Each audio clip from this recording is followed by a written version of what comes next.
Let's change to a new subject, and that is online scams. Man, they are everywhere.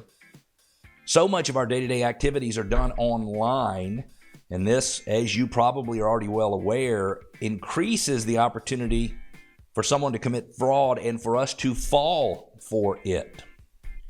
There are ways to protect yourself and your family. We received a listener question from Mario in Marietta.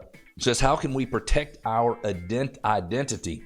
Got a couple of tips here real quickly, and as more day-to-day activities continue to go online, again, that opportunity for fraud, as I mentioned a minute ago, continues to increase, especially within social media sale groups. While these platforms offer a convenient way to buy and sell items, they also harbor risks that are similar to those found in traditional classified ads and in marketplaces. Interbank has put together a set of guidelines to help you when buying or selling on social media marketplaces. Before you dive in, one of the first lines of defenses against any online scams is securing your own account. Fraudsters commonly seize legitimate accounts to add credibility to their scams. Activating two-factor authentication is a crucial step that adds an extra layer of security, requiring a verification code from a device that only you control, effectively keeping scammers at bay. Here's some warning signs. Scammers are becoming increasingly sophisticated, exploiting the convenience and reach of social media platforms to deceive unsuspecting buyers. Here are some key warning signs. Number one, unbelievably low prices. Number two, avoidance of in-person meetings. General sellers usually welcome or suggest meeting in person.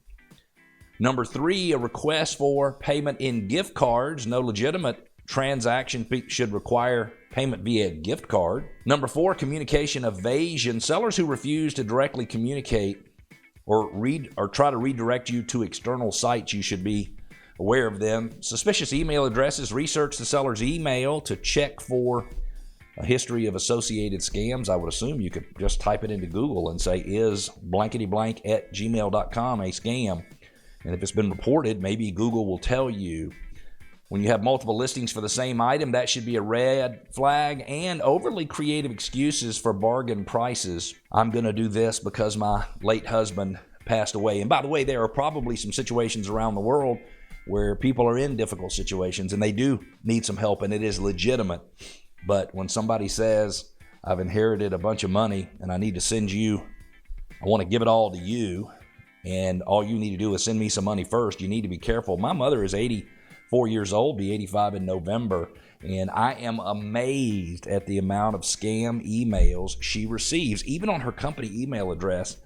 And I have insisted that she just send those to me and say, hey, is this real or is this a scam? And I will tell you 90% of the time they're scams.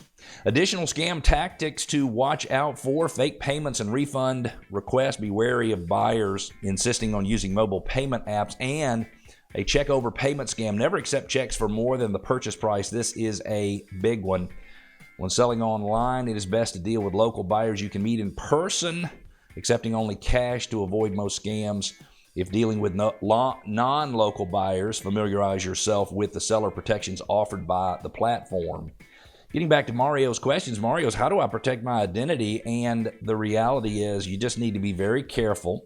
And if something seems like a scam, sounds like a scam, could be a scam, it probably is a scam. And you always want to be careful giving your information to people online.